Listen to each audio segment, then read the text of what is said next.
nuestra primera sesión del año 2023 de pediatría y arrancamos con una ponente de primera, la doctora Lucía Álvarez Hernández, infectóloga pediatra con un currículum que me llevaría varios minutos para, para reportarles. Ha sido compañera, está conmigo en sesiones desde hace muchos años. De hecho, la primera sesión de pediatría, que ya lleva como 15 años o más, con ella me tocó. Entre los dos nos aventamos el gusto de tener que coordinar estas sesiones. Bueno, sin más preámbulos, Lucía, es un tema que contigo siempre se aprende muchas cosas. Parece que uno ya lo domina, pero no. La verdad es que ha habido un dispendio de antibióticos, pues a nivel privado, pero también a nivel público. Y nunca está de más estar actualizándonos en este tema. Gracias, Lucía. Por favor, te cedo la palabra. Buenas tardes, agradezco al doctor, a todo el equipo y a ustedes que están aquí. Muchas gracias por la presencia. Si no sabemos mucho de antibióticos, nunca sabremos lo suficiente. Es bueno recordar algunas cosas. Nosotros estamos obligados a prevenir la resistencia a antimicrobianos.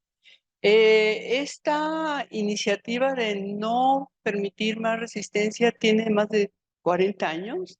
Sin embargo, la OMS y diferentes organizaciones mundiales han procurado que todos seamos responsables en nuestro nicho de trabajo de prevenirla. En 2003, más o menos, se enfatizó la estrategia de impedir la resistencia a antimicrobianos a través de reuniones con los miembros, los países miembros de la OMS para que tomáramos acciones en nuestros países, porque estábamos verdaderamente preocupados por lo que estaba pasando, pues con la ampicilina, con la gentamicina, con las cefalosporinas. Hay una publicación muy interesante que al final se las voy a dejar todas las revisiones que puedo sugerirles que lean, pero tenemos superbacterias letales que realmente van a provocar muertes importantes. Decía en 2050, ya la están provocando en 2015. En 2015 para acá han sido importantes los números de personas que han fallecido por enfermedades causadas por bacterias multiresistentes. En general, en América, en Europa y en Asia, los números son sorprendentes en cuanto al número de personas que pueden fallecer y los costos tan importantes que implican cada caso, porque no solamente implica el uso de antimicrobianos, implica la atención médica, implica la mortalidad y también costos de bolsillo de la gente que puede fallecer y dejar efectos catastróficos en la familia. Si ven ustedes la gráfica de abajo de naranja, ven cómo el tétanos, cólera y sarampión, pues prácticamente hemos dado con todo por las vacunas. O sea, realmente las vacunas disminuyen hasta el 47% la posibilidad de usar un antibiótico. Y si estamos vacunados contra influenza, neumococo y COVID, ¿por qué caramba seguimos usando antimicrobianos? En fin, ese es un ejemplo. Los accidentes de tráfico, las diarreas y la diabetes están todavía preocupándonos, pero cáncer y resistencia antimicrobiana, pues vean ustedes, estamos en 2050 en el primer lugar.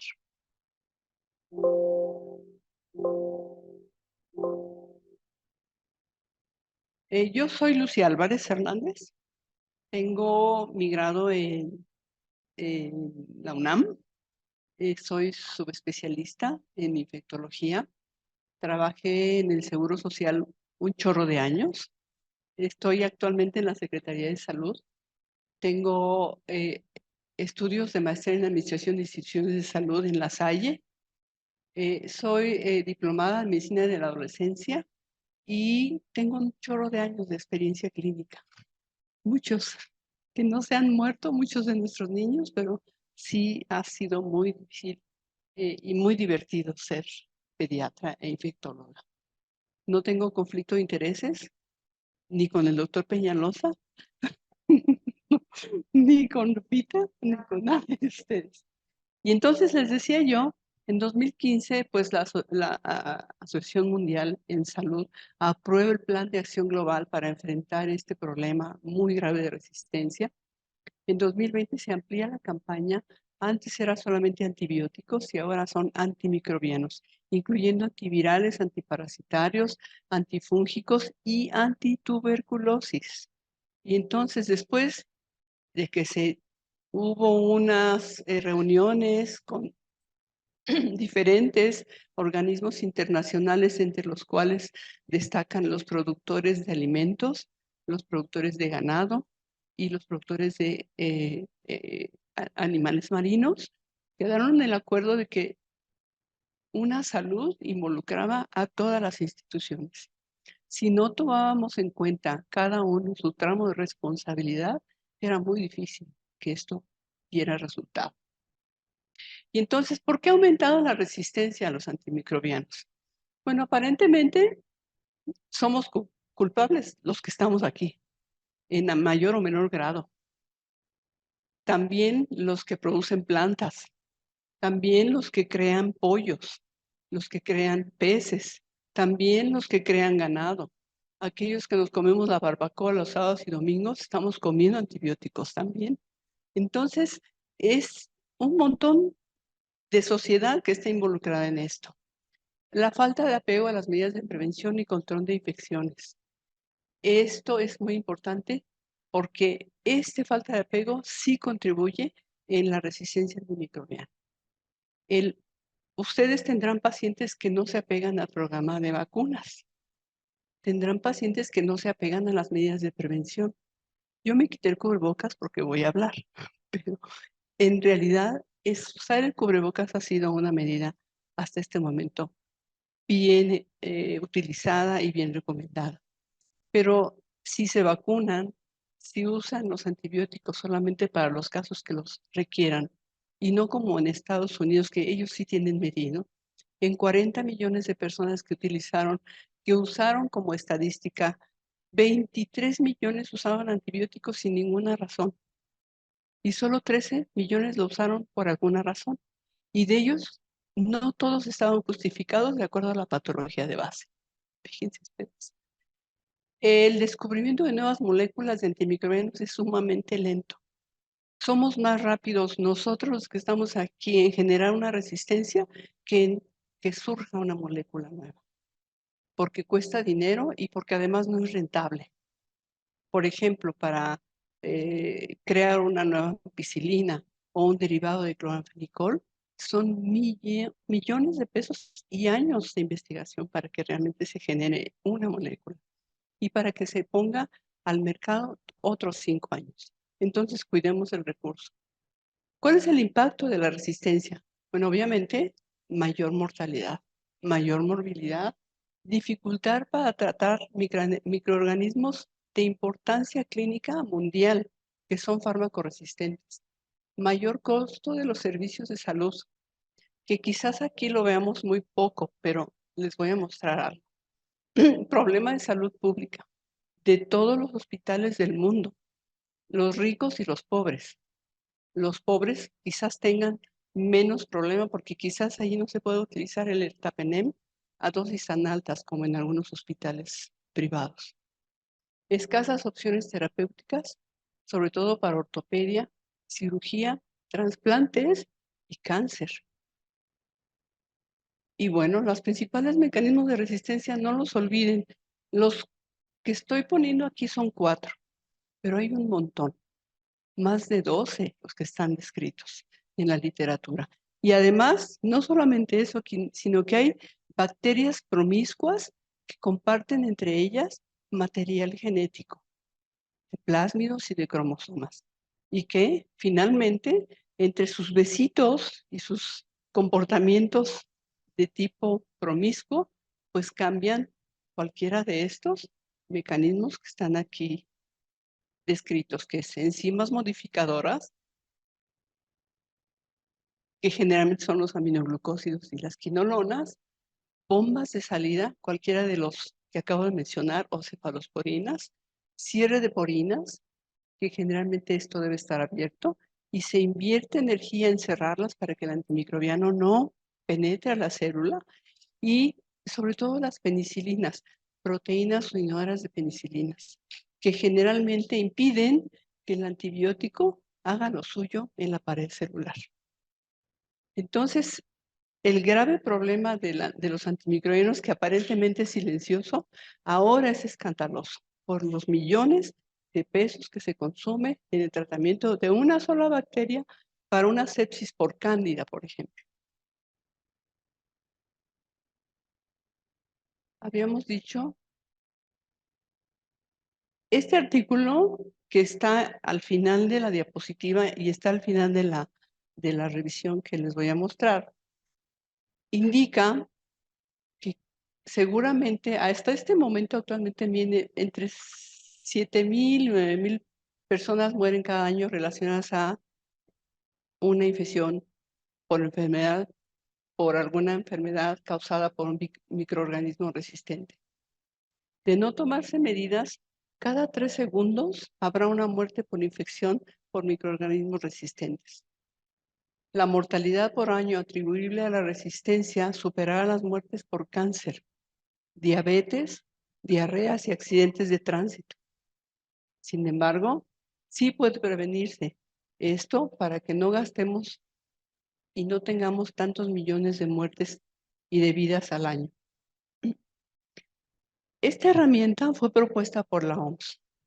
La herramienta tiene como propósito clasificar los antimicrobianos y darles un número y decir cuáles son los antimicrobianos que son de primer acceso para manejar las infecciones más comunes.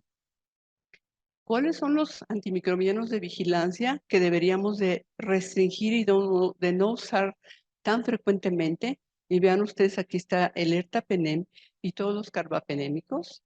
También tenemos la vancomicina, pero son de vigilancia. Y también tenemos de reserva. Son medicamentos que no deberíamos utilizar prácticamente nunca. Prácticamente nunca. Y ustedes pueden ver en algunos expedientes para profilaxis quirúrgica, podemos ver gente que tiene meropenem barbobactam, caspofungina, ceftazidima, tigecyclina, linezolid,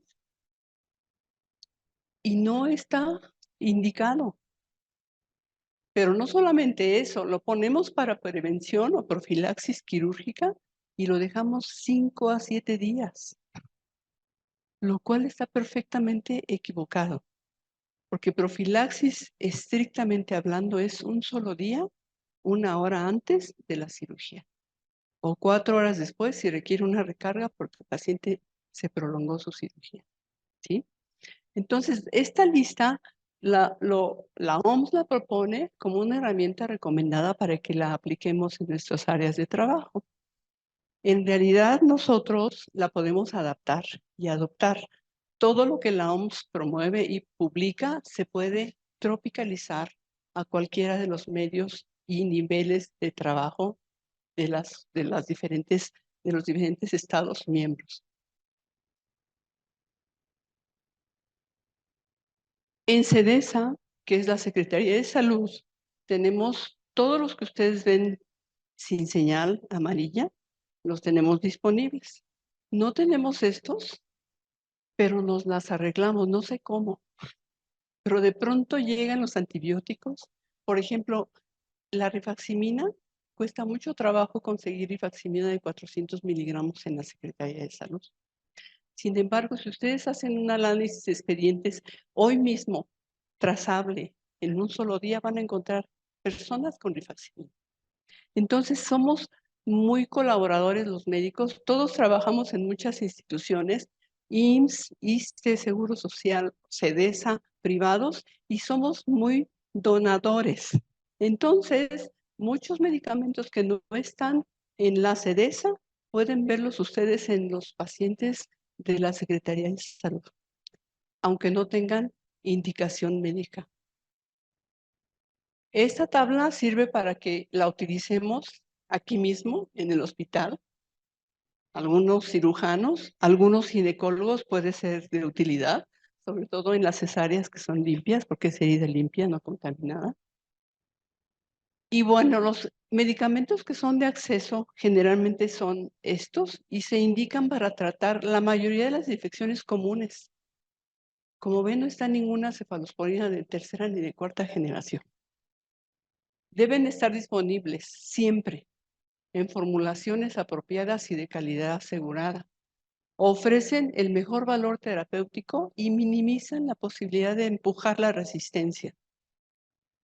Los que están en vigilancia, que es la ciprofloxacina, ceftriaxona y meropenem, y están ahí porque es lo que más hemos visto, que ahora les voy a presentar la gráfica, están indicados para un número limitado y específico de síndromes infecciosos. Generalmente, estos son más propensos a generar resistencia a los antimicrobianos. Por tanto, se prioriza para el uso y en los programas de uso de antimicrobianos el vigilarlos. Por eso está en vigilancia. Y de reserva generalmente está en pacientes seleccionados para tratar infecciones parcialmente letales, causadas por bacterias multiresistentes y generalmente es prioridad del programa de vigilancia de antimicrobianos.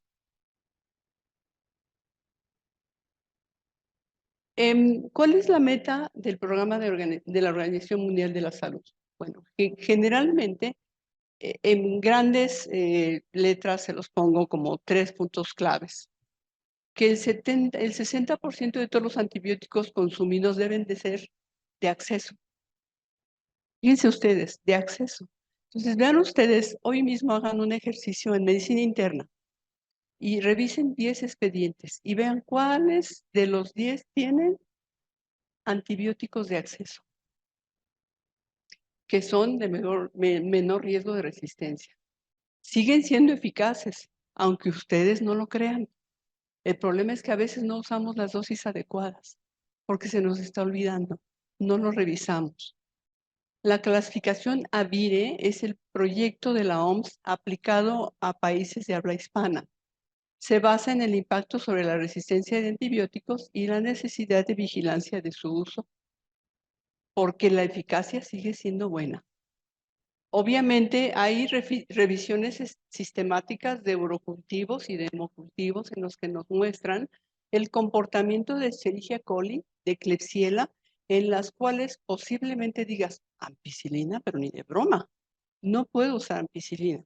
Pero en otras, como en la primera columna que les mostré, de las infecciones más comunes que se dan en la comunidad, que son neumonías o infecciones de tejidos blandos o impéticos, no estaría de más seguir utilizando amoxicilina o ampicilina a dosis adecuadas. Como nuestro primer razonamiento y reflexión debería de ser utilizar mejor los antibióticos que tenemos. Esa sería la clave. Pero para hacerlo tenemos muchas dificultades también los médicos al tomar esta decisión. Para pensar en prescribir un antibiótico, yo siempre les digo y les vuelvo a decir, piensen, ¿quién de aquí es casado y firmó acta de matrimonio? ¿Nadie? Piensen cuando van a firmar. ¿Se acuerdan cuando firmaron el acta de matrimonio? Bueno, así que les tiemble la mano para firmar un antibiótico. Entonces, hagan de cuenta, es una decisión muy importante dar un antimicrobiano, ¿sí? Si nosotros no ponemos cuidado, vamos a tener el escenario que está a la derecha, que ahora se los digo. Elijan el fármaco con base en la historia clínica. Hagan una buena historia clínica detallada y minuciosa. Exploren bien. Las exploraciones físicas tienen que ser detalladas para que el 80% de su historia y de su exploración les indique si sí o no deben dar antibiótico. ¿Sí? Pruebas de diagnóstico rápido. Ese es un problema muy serio en todo el mundo. Si yo tengo una prueba diagnóstica rápida, es muy probable que no tenga por qué utilizar antibiótico. Si sé que ese paciente tiene Streptococcus pyogenes, difícilmente le voy a dar otro antibiótico que no sea penicilina. Pero tengo la prueba rápida aquí. Pregunten ustedes en qué otras partes de la Ciudad de México en este momento tiene Streptotest. Es muy difícil y es una prueba fácil y no es tan cara. Entonces, donde tiene que trabajar mucho de nuestras gestiones y gerencias es en tener pruebas de diagnóstico rápido. Como el combo que está ahorita de influenza y COVID. Muy rápido saben ustedes que tienen influenza o que tienen COVID. Eso ayuda muchísimo para tomar decisiones. Indique la dosis adecuada. No le tenga miedo a usar la dosis que tiene que usar. No se quede a medias. Si va a usar rifampicina, use la dosis tope. Si va a usar ceftriaxona, use la dosis tope, use la dosis adecuada. No quede a medias tintas porque eso también genera resistencia. Por el tiempo suficiente. Ya no son tiempos de 3 o 4 semanas de un antibiótico. Deben ser tiempos que se tienen que revisar en las guías nuestras, internacionales, y las que hagamos también, mexicanas, por la mejor vía. Vean qué antibiótico se absorbe para el padecimiento que ustedes quieren tratar. ¿Sí? Es muy importante que si van a tratar una celulitis, traten un antibiótico que penetre perfectamente la víscera, el ojo y las conjuntivas. Identifique problemas de absorción. Muchos niños tienen desnutrición, diarreas y no absorben bien los antibióticos. Eso es un indicador de fracaso terapéutico si no lo evaluamos. Ese punto hay que siempre identificarlo. Que se distribuye en el sitio blanco.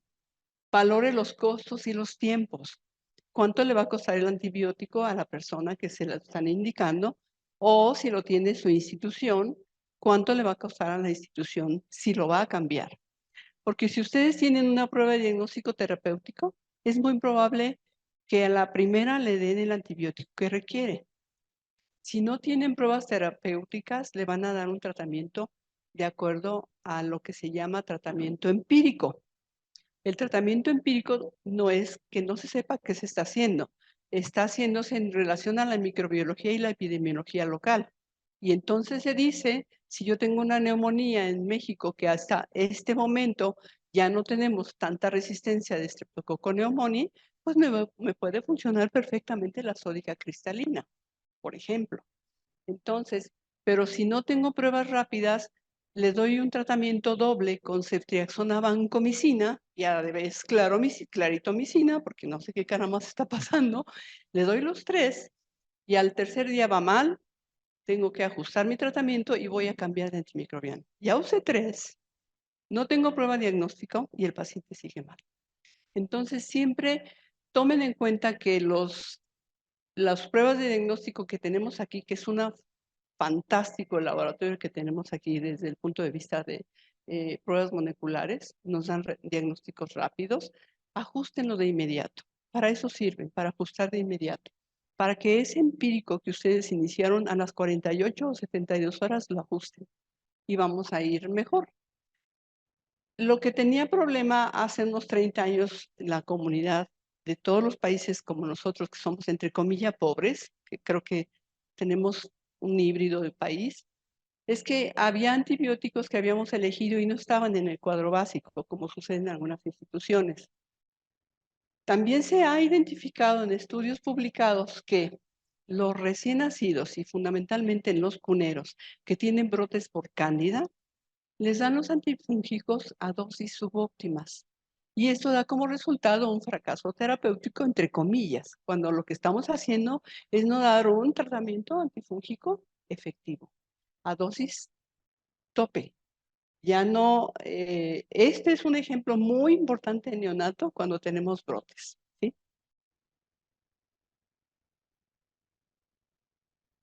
Bien, según la Organización Mundial de la Salud, a partir de 2015, la estrategia es que cada año hagamos conciencia de qué estamos haciendo con antimicrobianos. Entonces ellos invitan a los hospitales, invitan a la sociedad, invitan a todos los niveles de atención a que hagamos conciencia en la prescripción de antibióticos. Y ese es uno de los motivos por el que yo estoy aquí. Es sensibilizarnos todos para dejar de usar antimicrobianos para cualquier cosa. Entonces, veamos la historia clínica, analicemos lo que es el antecedente epidemiológico. Siempre, decía el doctor Peñalosa cuando teníamos nuestros casos y nuestras sesiones de epidemiología, ay, me gustaría saber más epidemiología. Pero todos los días estamos viendo epidemiología. El interrogatorio que hacemos nosotros todos los días es epidemiología. Y es buscar el contacto, el contagio y cuáles son los factores del huésped que nos están condicionando una enfermedad y si amerita antibiótico. Si tienes clínica y si el laboratorio te puede proporcionar un dato importante de causalidad y si la imagen te ayuda, fundamental para hacer una prescripción de antibiótico. Entonces empieza su tratamiento empírico, pero no queda allí el asunto. Ajusten su tratamiento empírico si tienen pruebas de laboratorio. Si no se confirmó neumonía, pueden quitarlo. Desescalen o escalen. Siempre tengan presente que el tratamiento empírico no está justificado terminarlo. Pueden ajustarlo a las 48 o 72 horas. También hay libros que nos indican que dejemos de usar antibióticos. A los mismos médicos, el doctor que seguramente conocen ustedes, ha escrito varios libros para papás en los que los habilita, los ayuda, los apoya y les da guía para que ellos mismos no consuman antibióticos. No solo eso, sino que les da indicaciones a los niños para que no tomen antibióticos si no lo necesitan. De manera que si nosotros educamos a los niños y les damos información a los niños de para qué quieres el antibiótico, hay niños que muy probablemente te digan, ¿por qué me estás dando antibiótico? Por eso son niños ya que están informados. Entonces, generalmente son minutos de explicación y acompañamiento que nos ayudan a decir, no uses antibiótico. Si no tengo tiempo, porque tengo miedo de que el paciente se vaya, porque no le voy a dar antibiótico, le voy a dar 3 antibióticos. Y posiblemente no le atine yo al diagnóstico tampoco y se vaya con alguno de ustedes. Y mi receta la van a ver ustedes. Dice, ¿qué pasó? Entonces, las estrategias para frenar la automedicación son muchas y múltiples. Y no se quedan en nosotros, se quedan en la población, en la sociedad, en las escuelas, en las primarias, en las secundarias, a fin de que no se utilicen antibióticos de primera instancia. Que si los jóvenes tienen experiencias tortuosas en una noche de tardeada, no vayan y tomen antibióticos para VIH, para gonorrea y para clamidia de manera...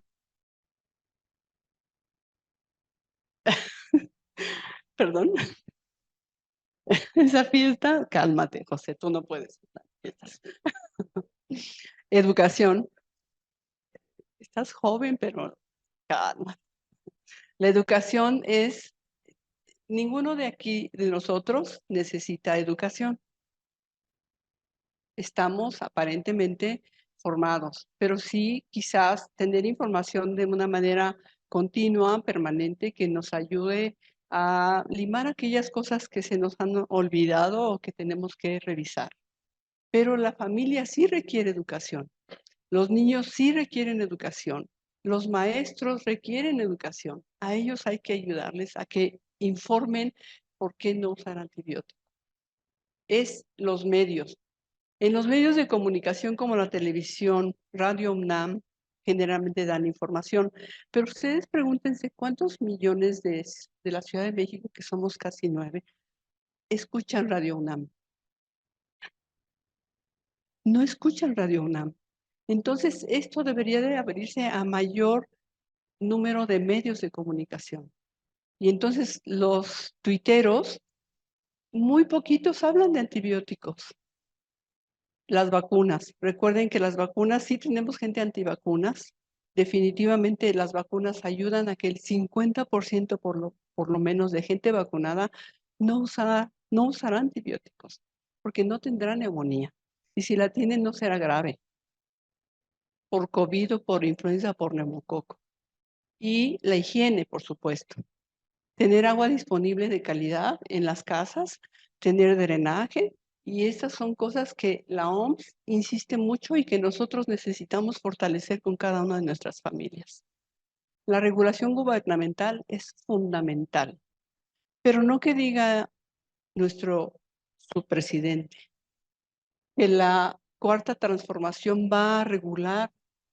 Efectivamente, sí, ya van 2 oficios que salen a nivel federal, donde está prácticamente obligado, todos los que estamos aquí, a hacer acciones para prevenir la resistencia antimicrobiana. Y es de aplicación obligatoria. El diario oficial de la Federación, publicado el 9 de noviembre, reitera a todos nosotros que tenemos que aplicar. Esto que estoy haciendo para nosotros es obligado que lo estemos revisando. Entonces, sí hay regulación, pero al final ustedes terminan de leer ese diario oficial, dices, bueno, ¿y qué más va a pasar? Porque hay un renglón chiquitito que dice, pero no habrá presupuesto adicional para las acciones que ustedes quieran implementar. Lo que tienen, eso úsenlo para la mejora del uso de antibióticos. Y viene la automedicación, que es muchos de nosotros nos automedicamos. Entonces, es el uso de medicamentos, productos o dietas o cualquier cosa que ustedes quieran tratarse por ustedes mismos. ¿Y cuáles son las causas? Generalmente la medicalización de la vida, ¿no? O sea, los grandes como nosotros, los adolescentes, generalmente los geriatras dicen que estamos súper medicados, que tenemos 10 medicamentos en los buroes y que realmente eso no debería suceder porque estamos automedicándonos muchos de nosotros. Medios de comunicación, el autocuidado excesivo. Seguramente ustedes han recibido personas que dicen, doctora, me hice mi química sanguínea y me hice mi resonancia y quiero que usted me la revise porque creo que algo anda mal. Y quieren que les demos medicamentos. Si no se los damos, pues se van con otra persona para que se los den. Dificultades económicas para acceso a la atención médica también.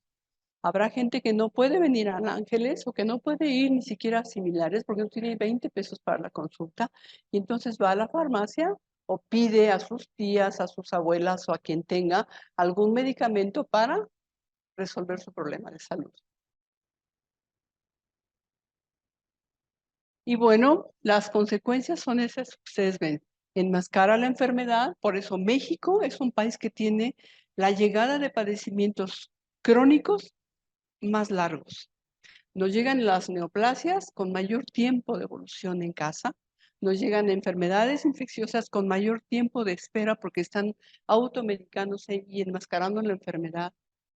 Hicieron mala elección, tuvieron efectos adversos, toxicidad no esperada, interacción medicamentosa y obviamente generaron resistencia antimicrobiana y hubo complicaciones y hubo obviamente costos a las instituciones y al bolsillo de la familia.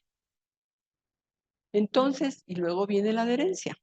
Si yo le digo a un paciente que se tiene que tomar un medicamento por 3 días, por 5 días o por 10, la cifra que ustedes quieran por guías, quizás al tercer día, y nosotros mismos nos ha pasado, nos sentimos bien y suspendemos el tratamiento. Entonces eso es apego y desapego.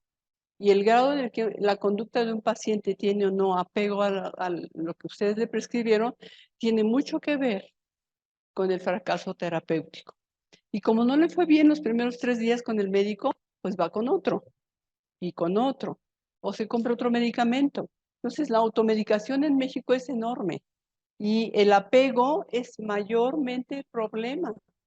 Tenemos problemas crónicos de padecimientos como artritis reumatoide, como leucemias, como linfomas, como la medicina del adolescente. El peor paciente para que se apegue a los tratamientos hasta este momento, porque lo estamos visualizando, es el adolescente. Entonces tenemos que fijarnos en él porque realmente no hay apego a lo que nosotros decimos. ¿Y por qué no hay apego? Bueno, estos son los 4 probables más comunes razones. Uno es el paciente. La edad del paciente, la educación que este paciente o que la familia del paciente tenga, porque si es un recién nacido, depende de la familia que ese recién nacido no tenga un tratamiento adecuado. El entorno social y el estado nutricional. Si tiene desnutrición y tiene depresión y tiene otros trastornos, es muy probable que no termine el tratamiento o que busque opciones como la homeopatía o los imanes o cualquier otra opción de medicamentos o de opciones terapéuticas que haya escuchado como la herbolaria. No es mala la herbolaria, si hay alguien que le guste el té de manzanilla, no, no es malo. Personal de salud. O sea, nosotros tenemos también que, como factor de riesgo para que algo no vaya bien, y es la comunicación médico-paciente. El personal calificado que debe de estar enfrente dando un medicamento, el abandono, por lo que ustedes quieran. Ahorita nos justificamos porque la contingencia nos impidió tratar 3 años a los pacientes. Nos impidió visualizar un síndrome metabólico o una diabetes o una hipertensión. ¿Estamos justificados? Yo se los pongo con un interrogante grande. Hay gente que no paramos nunca. Estos 3 años nunca paramos de atender pacientes. Y sin embargo hay unos que abandonaron a sus pacientes. Entonces, eso es personal de salud. Y tipo de fármaco, el sabor. En pediatría nos interesa mucho el sabor del medicamento. Nos interesa mucho que el niño lo palatee sabroso y lo pueda comer o tomar bien. Entonces, eso hay que cuidarlo mucho, la toxicidad y la disponibilidad y acceso a los fármacos. Dentro del Plan de Acción Global de la Resistencia hay estos puntos importantes que los pueden leer ustedes, pero que fundamentalmente tienen el hecho que estemos aquí, el mejorar el conocimiento y comprensión de la resistencia a través de la educación y la capacitación. Para mí fue muy interesante que al doctor José y al doctor Peñalosa realmente me invitaran para hablar. Yo no iba a hablar de mecanismos de acción de los antibióticos, porque eso ya lo deben saber, y mecanismos de resistencia, pero sí de las estrategias que pueden ayudarnos, ¿sí? Entonces, fortalecer el conocimiento y la evidencia a través de la vigilancia e investigación, reducir las infecciones a través de medidas efectivas como son las vacunas, la higiene y la prevención de infecciones, optimizar el uso de antibióticos en la salud humana y animal e invertir en nuevas fórmulas. Les voy a hablar un poco de CEDESA. ¿Se acuerdan ustedes de quién es el doctor Eduardo Lisiaga? Eduardo Lisiaga fue el primero de los médicos que le gustaba la pediatría. En 1890 fue el que trabajó más con niños en la República Mexicana, especialmente en la Ciudad de México. Eduardo Lisiaga empezó con escuela. Les enseñaba pediatría a los muchachos, aunque no se llamaban pediatría. Se llamaban aquellos que les gustaba ver infantes. Bueno, no pasó nada con él. Él hizo un montón de cosas, por eso se llama actualmente el Hospital General Eduardo Lisiaga. Pero en 1909 es el primer puesto de socorro en la Secretaría de Salud, que tiene como propósito atender personas en crisis, porque ¿se acuerdan en qué momento estábamos? En la escena trágica. Era México de sangre. Entonces teníamos mucho que hacer en los centros de socorro y realmente fueron los primeros, las cruces rojas. Posteriormente vieron que no solamente estaban heridos los que estaban heridos, sino también sus familias. Y entonces empezaron a crear las diferentes instancias de atención médica. Fue en 1943 cuando se crea realmente la Secretaría de Salud, de Asistencia Médica, que se llamaba, y posteriormente el IMSS, que ahora cumple, ayer o en estos días, 80 años. y el Hospital Infantil de México, Federico Gómez, que ahora ya es Instituto Nacional. Y en 1958 y 60 se crean los 10 hospitales privados que hay en la SEDESA, que son la Secretaría de Salud. Estos hospitales privados o infantiles, perdón, tenían como principal atención a los niños de menos de 15 años y de los de menos de 15 años, los de 5 años para abajo, porque la mortalidad estaba rampante. Y la desnutrición, 1970, Instituto Nacional de Pediatría, y que ahora pues somos una conjunción de instituciones que trabajamos para la Ciudad de México. Esto es SEDESA. Estos son los hospitales que contiene SEDESA. Son 18 hospitales generales, 6 materno-infantiles y 10 hospitales pediátricos. De estos fueron estratégicamente puestos en aquel entonces cuando se crearon con ginecología y con hospitales generales. De estos hospitales hay neonatos aquí y neonatos aquí. Todos tienen neonato. Y tienen además, fíjense ustedes, áreas de crecimiento y desarrollo. Y esas áreas de crecimiento y desarrollo, díganme si funcionan. No funcionan. Y es dinero tirado a la basura, porque son cunas que están en quiescencia desde hace 15 años o más.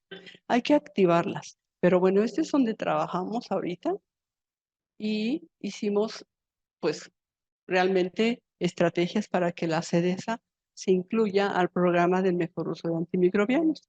Todos han hecho un muy buen esfuerzo, lo han empezado desde hace unos 30 años, pero hay que sistematizarlo, hay que estandarizarlo.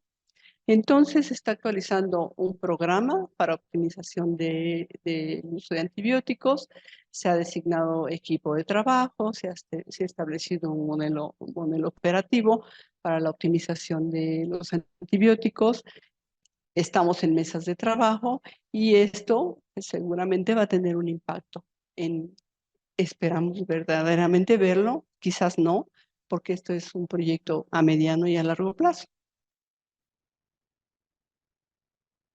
Para el programa de optimización de antimicrobianos, consideren lo siguiente.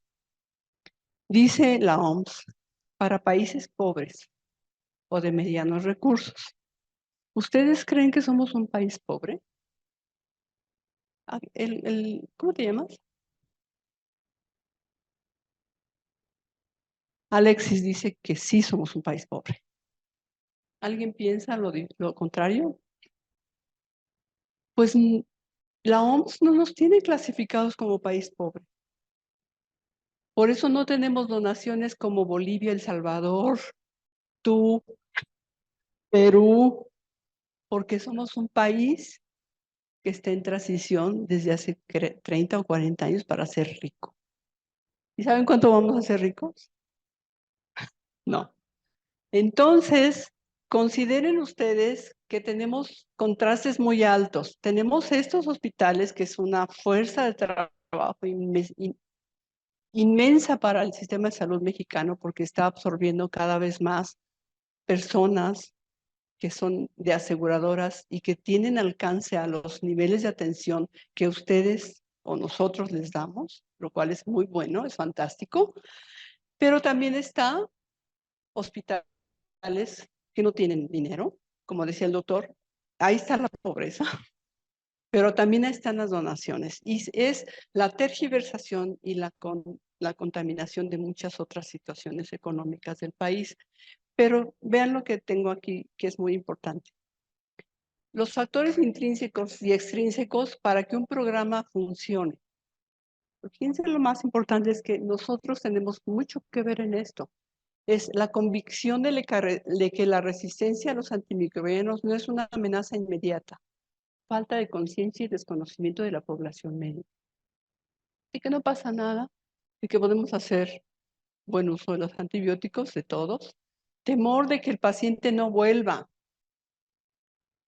Creencia de que los antibióticos de amplio espectro son muy eficaces y entrañan poco riesgo. ¿Habrán visto algo aquí? Yo creo que aquí no, pero en algunos otros hospitales sí sucede.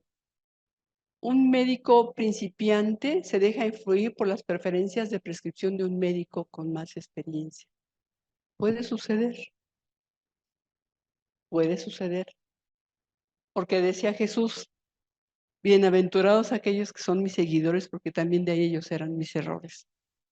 La autonomía del médico para prescribir lo que considere mejor.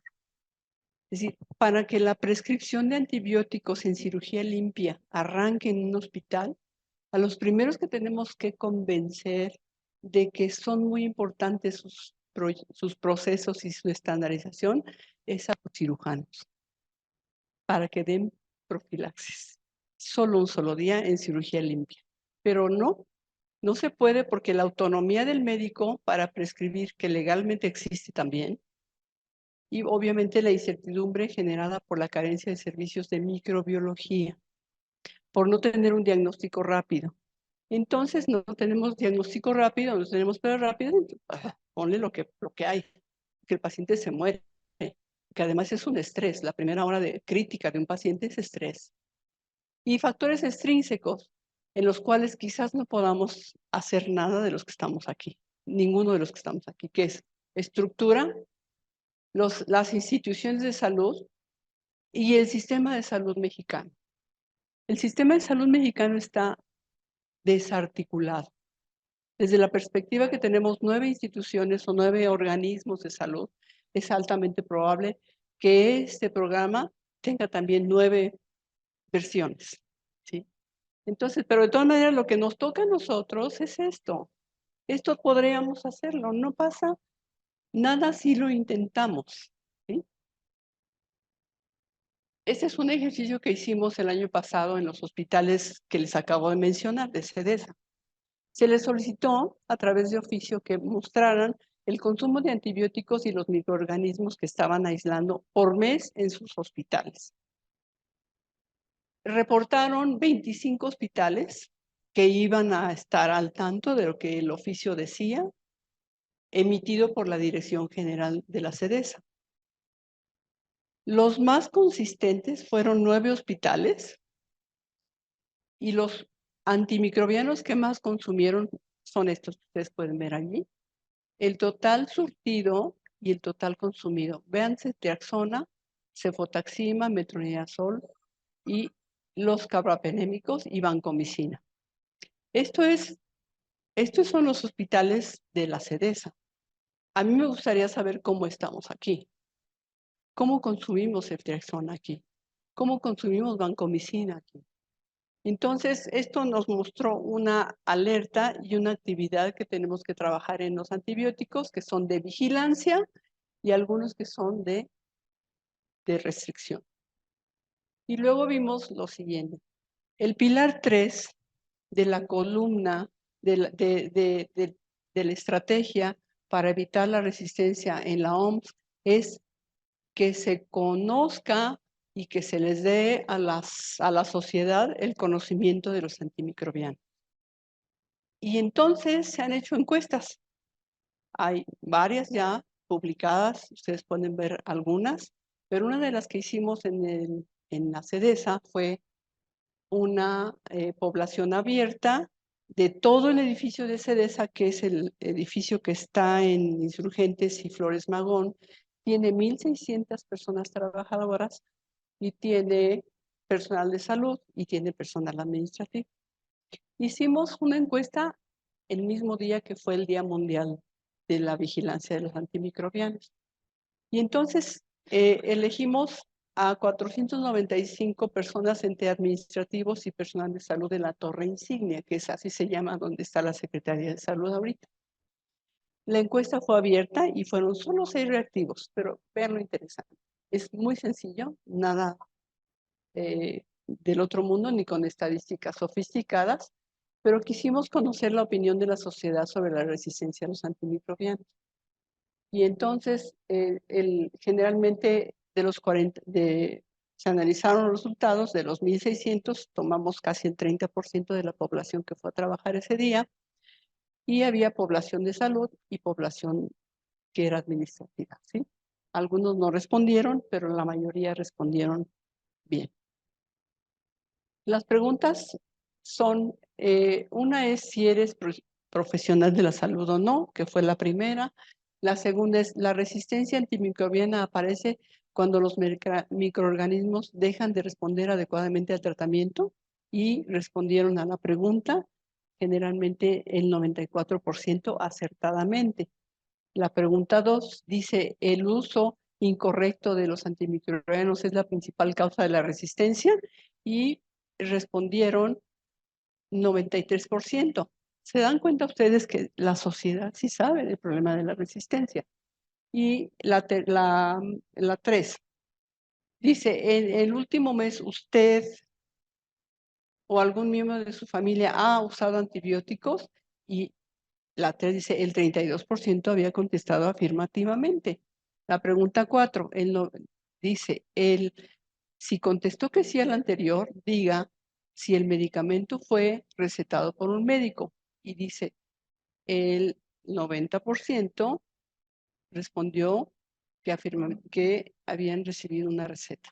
Y en la 5 dice, es fácil conseguir antibióticos sin receta en la farmacia, internet o conocidos. Y dice, el 45% dijo que sí es fácil conseguir antibióticos en cualquiera de los medios que les mencioné. Y el 6 es, ¿utilizar antibióticos para tratar la gripe es correcto? Y dice la pregunta, el 16% dijo que es correcto tratar la gripe con antibióticos. Las 3 preguntas, 1, 2 y 6, nos indica que realmente la gente sí tiene interés en saber qué es un antibiótico y además sabe que no debería de usarlo. Entonces eso para nosotros fue muy interesante. Y esta es una manera gráfica, y las preguntas que tuvieron impacto fueron la 3, la 4 y la 6. Conclusiones de la encuesta.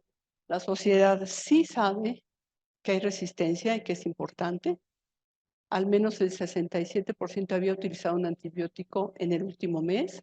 Llamó la atención de los responderos a la pregunta 4. El acceso a los antibióticos es fácil y generalmente se consiguen sin receta en muchos lados. Como conclusiones voy a decirles que la respuesta al llamado de la OMS a la sensibilización para la prescripción razonada de los antibióticos es responsabilidad compartida. En este momento ustedes son mis colegas, se las comparto, acéptenla de corazón, se las comparto. Y toda persona que trabaja en salud requiere estar informada de la trascendencia del uso de los antibióticos antimicrobianos, aumentar la capacitación y orientada al conocimiento de los principales padecimientos infecciosos, incentivar la prevención a través de las vacunas y la elección de tratamientos antimicrobianos dirigidos y avalados por guías locales. Y aquí he visto con mucho agrado que las notas de los expedientes clínicos tienen la prescripción que hizo el médico tratante y le pone apoyada en la guía terapéutica fulana de tal, lo cual es muy bueno porque significa que la docencia aquí está trabajando en esto. Y mejorar y disponer de mejores métodos de diagnóstico. Por supuesto, conocer el reporte de los microorganismos sensibles y resistentes de su localidad, porque son de interés epidemiológico, y hay que convencer a la gente para que lo difunda, porque ahí sí cuesta mucho trabajo que se difundan estas cosas, sobre todo a nivel privado.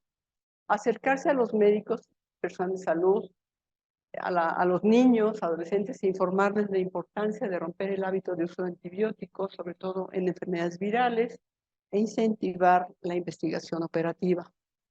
Esas son las lecturas recomendadas. Se la voy a dejar en la plática para ustedes y que realmente espero. Hay 2 artículos muy buenos que les recuerdo. Este está buenísimo, que es parte de lo que les platiqué. Este es el del programa universitario de la universidad, que tiene un montón de urocultivos y democultivos que verdaderamente léanlos y se van a asustar y van a decir, no voy a usar más cetiazona, no voy a usar más cefalosporinas, pero revísenlo. Eso es fundamental. Pérez Cano habla de los aspectos básicos de mecanismos de resistencia, que es algo muy sencillo, lo trae 2 hojas, y lo que trae la autora Giono, que es un ejemplo de nuestras mujeres científicas mexicanas, y escribe un artículo muy bueno, 2021, de resistencia antimicrobiana. Y pues la Academia Mexicana de Medicina, su postura alrededor de la resistencia antimicrobiana, y creo que acabamos. Muchas gracias.